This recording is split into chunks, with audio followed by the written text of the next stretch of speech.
এই যে গাইস সবচেয়ে বড় মাছ আর তো ডিম আছে দেখো। হ্যাঁ হচ্ছে নিচের গুলো দেখাই। এই যেগুলো ব্যাংকের ফোন আছে এই যে গাইস এই যে হাতে সরাও এই যে গাইস এই যে সেদিক জেল দিস না গাইস এই যে মাছ পাইছি না দাও এই যে আমাদের অবস্থা পাপা মুখটা দেখাও। এই যে ব্যাংকের ফোন সামনেকে দেখাও। ইস রে এত রোদ্রের মধ্যে দেখতেই পাচ্ছো এই ছোটবেলার কথা কার কার মনে আছে বলো। তা আমি কিন্তু খুব মিস করি, আমি এইভাবে ছোট থাকতে ধরেছি। আর এই যে ওরাও কিন্তু মাছ ধরছে। আর আজকে এত প্রচণ্ড গরম কি বলবো। আর এটা হচ্ছে আমাদের বাড়ির পিছনটা, এখানে অল্প একটু জল বেজেছিল, সেখানেই মাছ ধরছে। আর এই হচ্ছে আমাদের এটা বাগান। হ্যালো গাইস, তো তোমরা এই যে দেখতেই পারছো, তো সকালবেলা কিন্তু আমি এই যে কাজ করে সকালে রান্না করে, তো ওর বাবা যেহেতু আসছে আমাকে ফোন করে বলল বাজারে যেতে, তো আমি আর ছেলে হেঁটে হেঁটে যাচ্ছি। তো আমাদের এই চারপাশের পরিবেশটা তোমাদেরকে দেখাচ্ছি, একটু তুলে ধরছি। তো এই হচ্ছে আমাদের বাড়ির সামনে রাস্তা, তার পাশে কিন্তু এই যে চা পাতা বাগান একদম রাস্তার পাশে। আর বর্ষার দিন যেহেতু, তো গ্রামের পরিবেশ যারা থাকো তারা তো জানোই অবশ্য। এই যে চারপাশে এই যে পাটখড়ি দেখতে পাচ্ছ, যে অনেক পাট নিয়েছে অনেকে। আর এই সিজনে কিন্তু রাস্তার পাশে কিন্তু গ্রামের রাস্তাগুলোর মধ্যে কিন্তু এরকম পাটখড়ি মেলে রাখে অনেকে। আর কিন্তু পাট পচার একটা গন্ধ বের হয়। তো তারপরে বলছি বাজার থেকে তো আমরা চলে এসেছি। তো এখানে কিন্তু প্রচণ্ড রোদ উঠেছে। আর আমাদের পিছনে যেটা বাড়ির পেছনে যেটা বাগান, তো বৃষ্টি হয়েছিল, তো অল্প জল ছিল আর কি বাগানে, যেখানে নিচু অংশ সেই জায়গাটাতে অনেক ছোট ছোট মাছ এসেছিল। তো সেই মাছগুলোই কিন্তু এই যে আমার ছেলে মেয়ে ভাস্তি ননদ এরা কিন্তু ধরছে ভীষণ আনন্দ সহকারে। তো এই যে মিষ্টি ননদ দেখাচ্ছে, তো এই যে মাছটা ছোট সেটা বড় কথা না, কিন্তু ওরা যে আনন্দটা পাচ্ছে এটাই হচ্ছে সবচেয়ে বড় কথা।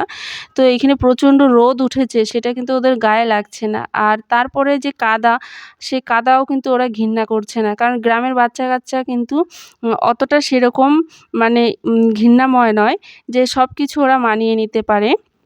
তো ওরা কিন্তু ভীষণ আনন্দ সহকারে কিন্তু মাছগুলো ধরছে। আর আমি এই যে এখানে এসে কিন্তু দেখছিলাম, তো আমি ধরিনি, তো ওরা ধরছিল।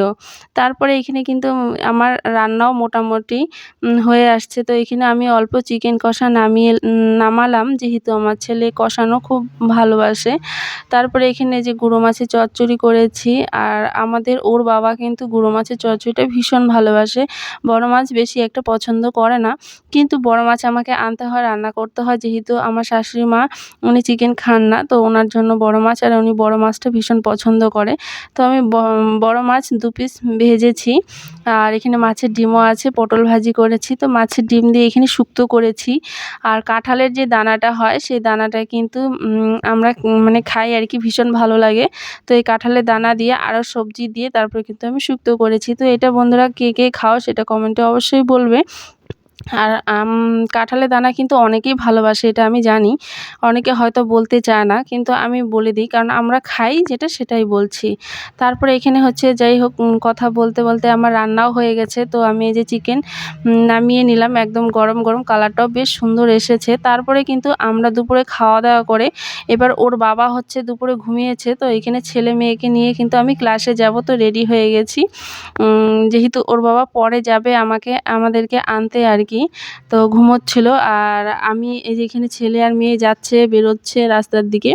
তো হেঁটে হেঁটে আমরা স্ট্যান্ড অবধি গিয়ে ওখান থেকে টোটোতে চলে গেছি।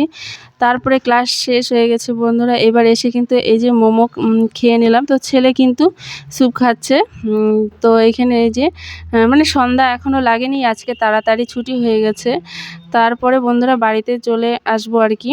তো এইখানে এই যে যেই দোকানে খাই সেটা হচ্ছে একদমই আমাদের বাড়ির রাস্তার সামনে। তো আমরা ময়নাগুড়িতে কিন্তু খাইনি, আমরা এখানে এসেই খাই, কারণ এই দোকানে কিন্তু মোমো চাউমিন ভীষণ ভালো আর খেতে খুব টেস্টি হয়। সেজন্য আমরা কিন্তু বাজারে খাইনি, এখানে এসেই খেয়ে নিলাম। তো এই যে ওর বাবা বাইকে বসে আছে, এবার ছেলে হচ্ছে স্যুপ খেতে খেতে যাচ্ছে, ও বলছিল স্যুপ খেতে খেতে যাবে, তো বকা দিচ্ছিলাম, তারপরে খেয়ে নিল।